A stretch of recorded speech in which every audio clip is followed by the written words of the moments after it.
Hey, what's up, Unbroken Nation?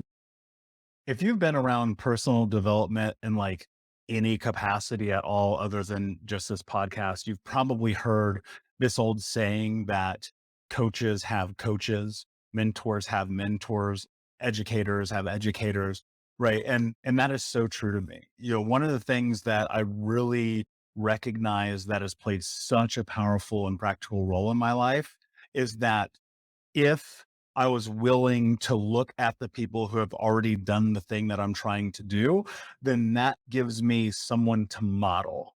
And as human beings, modeling is one of the most important things that we do. Because if you think about it and you rewind your life and you look at a lot of your behavioral experiences dating back to childhood, you recognize that there are these patterns that you pick up.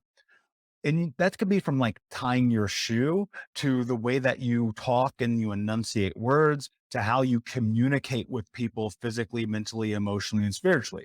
Right. We as human beings are a species that we look at and we measure what's in front of us and we model it.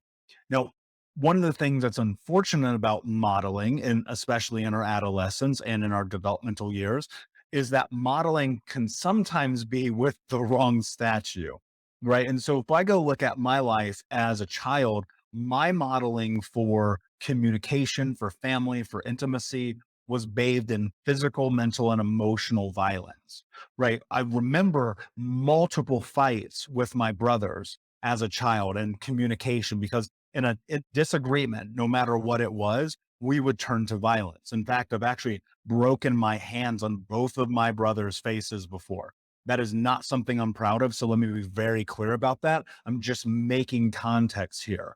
With my friends in middle school and high school, fighting all the time. One time I even like stabbed this kid with a fork, right? I mean, that's because we watched and we witnessed violence growing up. And we perceive that that is the way that you communicate frustrations and anger and being hurt emotionally and using my words verbally. I was incredibly abusive to people, the way that I talked to them, the way that I interacted with them. And that also came because that is how my parents were. It was not uncommon for them to call me stupid or dumb, or you name one of the million different things that they said in the course of my childhood. And so because of that, I picked that up as a behavior pattern. I modeled that.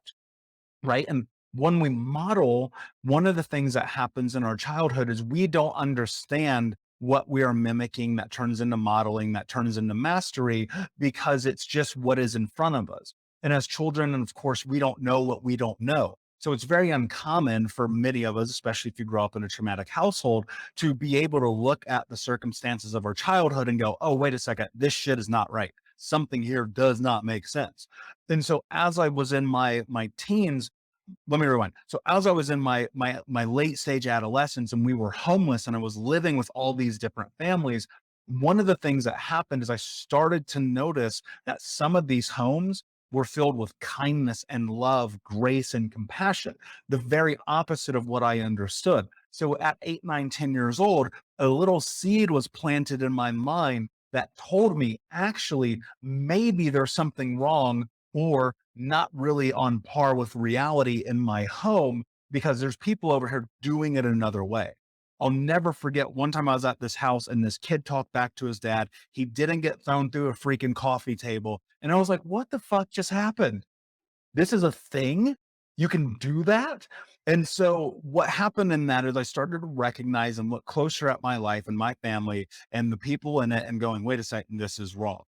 Now, it would take a long time and a lot of work to start to change the behavioral patterns I had in the way that I communicated with people. This probably holds true for you as well.